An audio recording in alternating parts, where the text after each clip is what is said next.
And welcome to this edition of our live stream. Hello, everybody. Welcome to a very hot Friday afternoon in Nashville.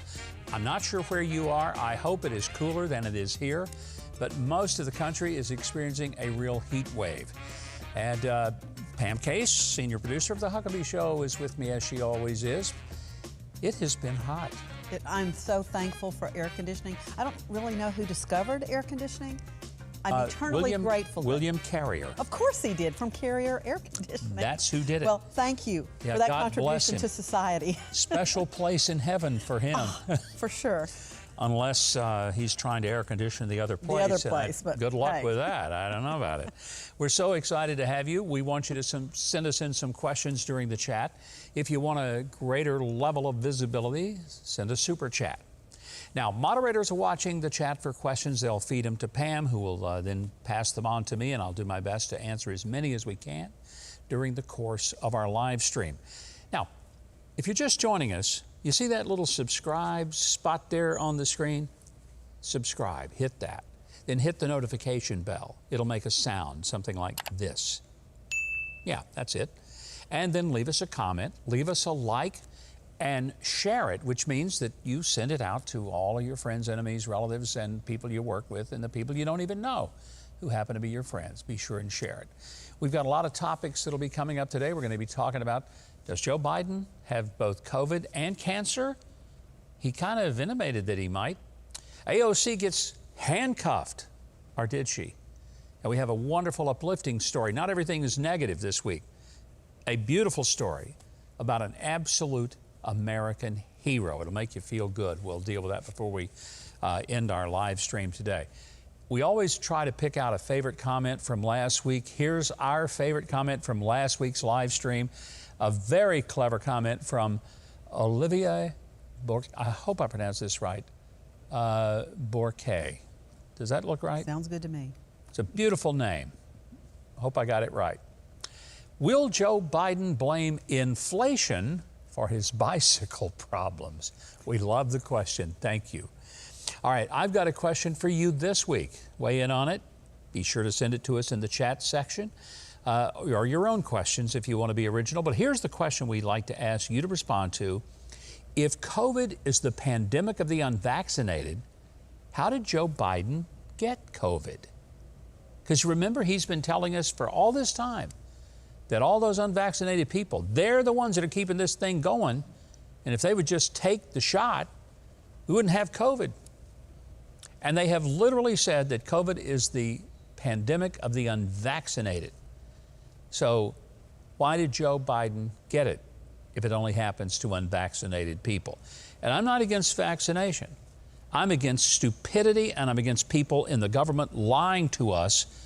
And then if they find that they were wrong, not coming back and saying, you know what, well, maybe we didn't get that quite right. That's what I'm against. Be sure to leave your answers in the chat or the comments section below. We have a lot of things to take a look at. I started out early in the live stream telling you about Joe Biden this week, indicating that he might have cancer, but we did find out today, and this is confirmed by the White House, that he does have COVID. But before we get to that particular idea, this was him speaking in Delaware yesterday, and it caused a big, big backup from the White House. Watch. My mother drove us, and rather than us be able to walk. And guess what? The first frost, you know what was happening? You had to put on your windshield wipers to get literally the oil slick off the window. That's why I and so damn many other people I grew up have cancer. And why can't, for the longest time, Delaware had the highest cancer rate in the nation. I mean, he just flat out said, it's why I and so many other people have once had, have cancer. I mean, the whole press corps went, what? The president's got cancer? And immediately the White House started walking it back. And they said, no, he does not have cancer. He just misspoke. What else is new? What he does have, however, confirmed by the White House, he's got COVID. And I hope he has a very mild case. So far, they say it's mostly fatigue and the sniffles, but that he's isolated himself. And I'm thinking, what else is new? He isolates himself all the time. But let's hope he has a rapid recovery from COVID. We don't wish ill upon anyone, including Joe Biden. But I go back to my point. People on the left, and the Democrats in particular, have tried to make people feel horrible if they didn't get the vaccination because it's your fault we have it.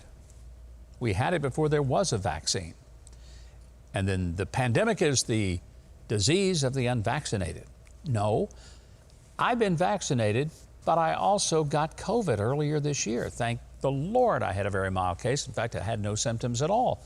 But I'm not going around telling people that didn't get the vaccine that they're the problem. They're not the problem. They made a different choice than me, and I respect it. And I don't want them to make the choice I made because I made it. I want them to make the choice that they think is right for them based on what their doctor tells them. I ain't no doctor, but neither is Joe Biden. And I'm beginning to think maybe neither is Anthony Fauci, because he said some stuff that just hadn't panned out too well. If you're feeling kind of bad about inflation and how high everything is, the cost of pretty much everything, groceries, gas, you know what? Don't you worry, because Department of Transportation Secretary, Mayor Pete Buttigieg, he's got you figured out. And he decided for you that all you need to do is just get yourself an electric car and it'll all be well. I'm still astonished that some folks, and I felt this, I was testifying in Congress yesterday, some folks seem to really struggle to let go of the status quo. Yeah, all of you people out there that are still driving cars and trucks that run on gasoline, you're struggling to let go of the status quo. Maybe you're struggling to pay your stinking bills, Pete. That's what he doesn't understand. I can't stand these snobs, and that's what these folks are, who have no idea how hard a lot of Americans work and how little money they have left after they pay their fundamental bills. And they don't live nearly as nice as Mayor Pete. And what a condescending thing to say to struggling Americans, that they're struggling all right. They're struggling to let go of their cars and trucks. No, they're struggling to keep making the payments on them and to put gas in them that's doubled since your boss, Joe Biden, has come into office. Well, we love checking in with our wonderful friend, Karine Jean-Pierre, who is the White House press secretary, to find out, has she learned to say something thoughtful? Let's watch and see.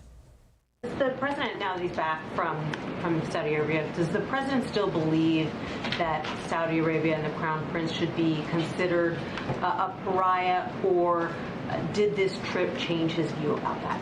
So as you heard from the president again on Friday, he made very clear that he made his views very clear to the Crown Prince on that during that bilat meeting, and he even said it would be inconsistent, right, for a president of the United States not to speak of our values, not to talk about human rights, and it would be inconsistent, to be quite frank, of Joe Biden not to do that. I know nothing. I really think that she was the inspiration for the character of Sergeant Schultz on Hogan's Heroes, even though she wasn't born for probably 30 or 40 years after the show went off the air. But I never can make heads or tails out of what the heck she's saying. It's a great new offering for Subway, word salad. Word That's salad. what I think Subway needs to pick that up. They could sell a lot of it. You know, you remember that old thing about if you put just a bunch of animals in a room with a typewriter, after a while they'd finally type out War and Peace. It's going to take a while, Karine. It's going to take a long stinking time for you to make a sentence that works. It's just embarrassing. Speaking of embarrassing, there's someone else who has embarrassed the country yet again. We're talking about Alexandria Ocasio-Cortez, AOC. She went down to a protest this week because somehow she doesn't like democracy. She hates the fact that the Supreme Court thought that decisions that deal with abortion, which is not in the Constitution, ought to be dealt with by the states.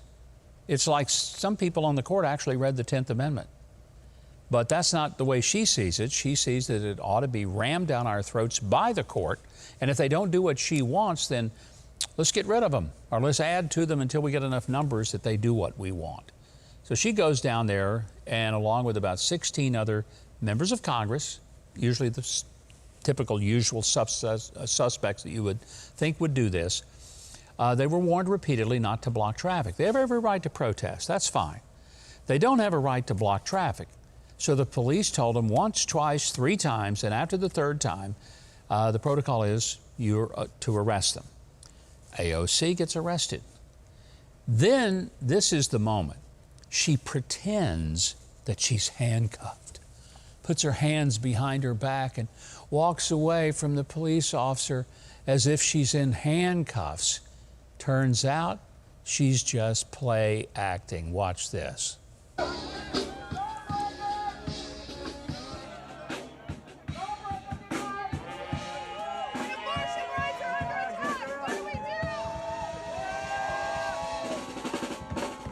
There are no handcuffs on her. You know what is on her?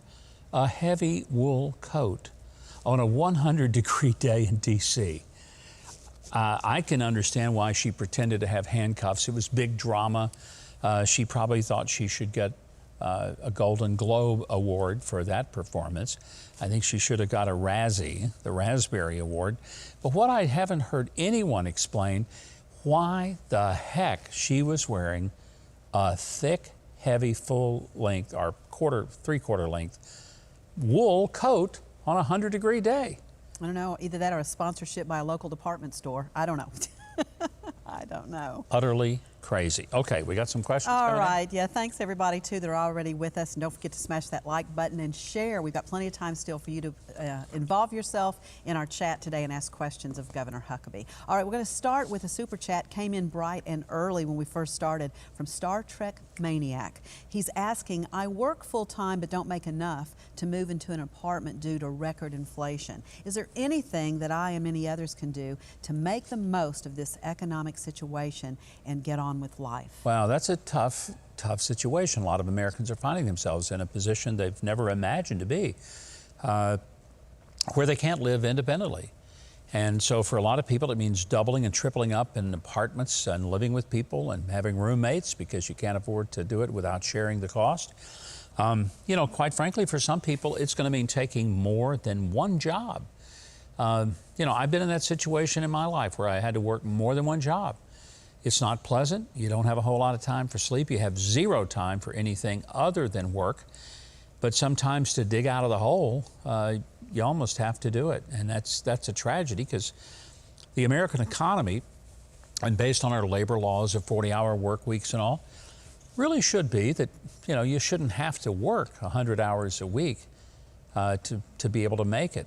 Right. But tragically, a lot of folks have. I just want to remind people what inflation does. We're just under 10% inflation. It's like having a 10% pay cut. So think about that. Whatever you made last year, take 10% off of it. That's what you're making now, just because of inflation. And some of those costs are costs that you can't adjust. You know, you can avoid going out to eat, not going to the movies. You can avoid some things, but you know, you have to pay your utilities, you have to pay rent, and if you have a job, you have to pay the gasoline to your car to get there and back. So some things are not that adjustable, and that's where a lot of Americans find themselves. Gov, we've got another super chat too from Stephanie Ellis. What is your opinion on those who are saying that they can't get their medication for lupus because their medication is also used in abortion, and now women will die because they cannot get medically necessary abortions? That's the first time I've heard of that. Well, first of all, there is no state that has prohibited someone from getting medication for the treatment of lupus. Now, there may be people out there saying that they can't get it. I'd go to a different doctor because there's no doctor that's going to be under some kind of penalty. In fact, the abortion pill has not been banned in most states, even the ones that have banned the surgical procedure of abortion. So I'm at a complete loss to even respond to that. It sounds like one of those things that get viral on the internet and people start saying, oh, I can't get medication for lupus. There's no reason that you can't. Because doctors are legally authorized to write prescriptions for that. So I totally can't help there. All right, Adam Broker is writing today. Pete flat out said that people need to feel the pain at the pump to force them to buy an electric car that none of us can afford, and said that in a Senate hearing. Peter is such a scumbag, according to Adam Broker. Adam, you know, I'm not even going to argue with you in your description, but you're exactly right. He did say that pretty much verbatim in a Senate hearing. Maybe it was a House hearing, the one I saw. I think it was a hearing at the House, but he probably said it Senate as well. He honestly believes that we ought to just put people in real painful situations on a personal level so that they will just go out and buy themselves an electric car. I wonder, has this guy ever lived in the real world? Has he ever had to struggle for anything he ever had? Because it doesn't sound like it. It doesn't sound like that he ever really has experienced a struggle financially. Because if he had, I just can't believe he'd say something so obtuse as that. Go out and get yourself an electric car. I mean, I remember somebody else in politics who a few hundred years ago said, let them eat cake. And that's basically what Pete Buttigieg is saying. Just go eat some cake. Why not? I want to play, this is, and she goes by the name of Rachel Levine, second highest ranking figure in public health in the country. She is a transgender woman, which means she's a biological male but identifies as a woman, and she this week said that we need to empower kids to get on puberty blockers and to be able to get sex reassignment surgery, and I'm sure at taxpayer expense. I'm not making it up. Watch. We really want to base our treatment and to affirm and to support and empower these youth, not to limit their participation in activities and sports, and even limit their ability to get gender affirmation treatment in their state. A couple of things he says. Gender affirmation treatment. Well, if he really was serious, he would try to help confused young people affirm the gender that they were assigned at birth, and whether it's through counseling, and if they later, as a full-fledged adult, wish to identify as the opposite gender, something that they will never be able to biologically be, but if they wish to do that, then that's an adult decision. Kids ought not to be making that decision. Folks, there is a reason we don't let kids buy booze, cigarettes, guns, drive cars. There's some reasons, because they're not fully mature and developed. So if you start letting 9, 10-year-old kids make decisions about surgical procedures that alter their bodies and basically results in genital mutilation, this is serious stuff. And these puberty blockers, you know what those are? The same drugs that are used to give chemical castration to sex predators who are convicted in court of being sexual molesters, and they're given these kind of drugs, Lutron being among them, so that you're chemically castrated. And that's what he's suggesting that we make available to children. Folks, that's crazy. I'm not going to say it's not a good idea. It's far beyond that. This is stark raving crazy. But we need to start pushing back. You know, I'm just concerned that a lot of people don't want to have a fight, don't want to be called anything, don't want to be called a bigot or a transphobe, so we just pretend that this is all okay. And I just want to go on record. It is not okay. This is child abuse, so we need to stop it and quit pretending that it is okay. Gov, quite a stir as it relates to the electric cars and, of course, the comments that were made earlier by Pete. Sue Prov is asking, how does the environment benefit when the electric car batteries need to be disposed of? Also, how can we eliminate fossil fuels when over 90% of electricity is produced through fossil fuel? Yeah, Sue, that's what you just pointed out is so important, and it's not being talked about by the media. It's almost as if electricity just falls from the sky. You know, Benjamin Franklin gets his kite, puts a key on the string, and bang, here comes the electricity from lightning, and I stick it into my car, and it doesn't cost anything. Well, it does cost something. In fact, most studies show that the average American will pay more to charge their car with electricity than they would just to put gas in it. And the electricity that they put in their car was most likely generated, as Sue just mentioned, 90% by some connection to fossil fuel. So in all this talk about electric vehicles, I'm not against them. I'm fine with them. But the market ought to drive this, and it ought to drive it when it's financially feasible to do. Here's another little trick. Out in California, where they are really pushing electric vehicles, they don't have enough electricity to run what they've got. They have rolling brownouts regularly in California. So my question would be, if you're living in California and the infrastructure does not even have enough supply to keep your car going, what benefit is there to have a car in your garage that won't go anywhere because you couldn't plug it in because your power is out? This is why we need to challenge the people on the left. I think for a large part, they're just plain crazy. And they don't have answers. Here's the White House, I think he's one of the economic advisors for Joe Biden, Mr. Bernstein, and he's being asked a question. How come when Joe Biden sees gas prices go up, he says, that's Putin's fault. But if they go down, he says, I did that. And a guy talking about getting caught flat-footed, watch for yourself. Having it both ways, Jared, because when the gas prices go up, it's got nothing to do with the president. When we see some decline, you want him to get the credit. Look, I think that there's no both-way thinking here at all. Yeah, there is. That's exactly what you're doing, dude. I mean, I never saw a guy so uncomfortable in my life behind that podium. I'm thinking he wishes he could just drop down behind the podium and then whisper over to the press aides, are they gone yet? Are they still there? Do I have to surface back up and answer that question? How do you answer it? And if you want to know, look, I've been pretty harsh on the people on the far left. I can't get harsh enough. I'm going to play you a little video clip. This is a woke cat lady. I don't know how else to describe her.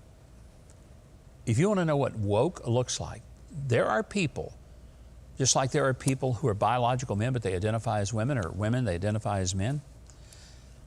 What happens when people decide that they can also identify as an animal? This is a person who identifies as a cat and thinks that she now can speak the language of her cats. You would say, you're making that up. You think so? Watch this. Teaching you guys some ways that my friends and I meow to one another to communicate when words just seem a little too difficult. So here we go. Okay, so first off we have the normal meow that we just use mostly to get each other's attention. Meow. Meow. Okay, then we have the I totally get that, right? One of the most important ones for our kitten family is the I want to go potty meow. Meow, meow, meow. Is that for real? That is for real, fan. Can you believe that? This person, you know, it's bad enough that you're crazy enough to think that, but you're so proud of how nuts you are that you put it on a doggone YouTube video out there for the world, including people like me, to see and play and to say, watch this lunatic. It's crazy. I'm sorry. I'm no longer going to pretend that these are just folks like us. They just think differently. No, they are not like us. You know, I love my dogs, but I don't think I can become one. Now, my dogs may think they can become a person. Right. But they're dogs, and they can think that. Yeah. I'm not going to go around the house barking because I think I can suddenly speak their language. Oh, folks, come on. You want more of this? Vote for these people in November then. You'll get more of it. I'm thinking we've had enough. We got to stop. All right, let's get to some more questions. All right, we also have our question of the day. If COVID is the pandemic of the unvaccinated, how did Joe get it? Our question, too many scratch and sniffs, 63%. Fist bumping royalty, who writes this? 20%, and from his cancer, 16%. Oh, wow. Over 300 folks participating with us. I love it. I love the one about, you know, you get COVID by sniffing little girls' hair. Because, you know, he's in some of these disgusting videos. He gets up and he gets his nose up in these little girls, 10-year-old girls, and sniffs their hair. I don't know what that's supposed to mean. So maybe that's how you get COVID. Could So be. here it is, folks. You want to stay away from COVID? Forget the vaccine. Don't sniff hair. That's the key. That and talking like a cat. This is an exciting one today, Gov. All right, a lot of folks asking this question. Sandra Vaughn wants to know, do you think that Ron DeSantis will run for president? I don't know. I mean, I really don't. I don't have a clue on that. Be sure and watch the Huckabee show this weekend. Dick Morris has a brand new book out called Return. And he is convinced Donald Trump will run, is running, and will win. He'll tell you why. The question about Ron DeSantis, who is in his own governor's race this year, I think it may hinge somewhat on whether Trump runs, but then again, he may just decide to go for it. I don't know. It'll be fascinating to watch. It's going to be interesting. All right, Kelly. Kelly wrote, when a president oversteps his authority, what recourse do the people have, and why is it tolerated? It's tolerated because we don't have enough people in Congress with a backbone. Because what they should do is to immediately begin to push back. They can do it by defunding whatever it is he's authorizing. Now, let's be fair. Republicans in Congress don't have the numbers to do it while Nancy Pelosi and Chuck Schumer are in charge. But when Republicans get in power after the November elections, they've got to push back. And the other thing is that, and this happens a lot, state attorneys general will file lawsuits against the federal government saying the president can't do this. And by the way, most of the time since Biden has taken office, the courts have ruled with the attorneys general of the states and not with the Biden administration, because his stuff is really outrageous. So those are the two big things that can happen.